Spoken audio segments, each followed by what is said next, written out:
Hello everyone, please welcome to my channel. Today I'm going to share with you my HUMMER H2. It's a year model 2008. How you can fix if your cigarette lighter is not working. And let's get started.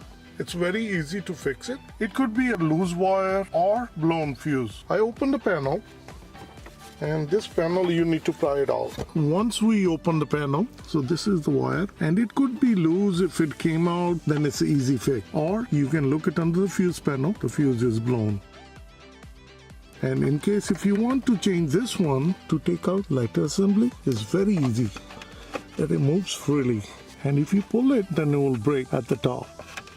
You see that tabbing? Once you align this tabbing to the hole, that's the hole.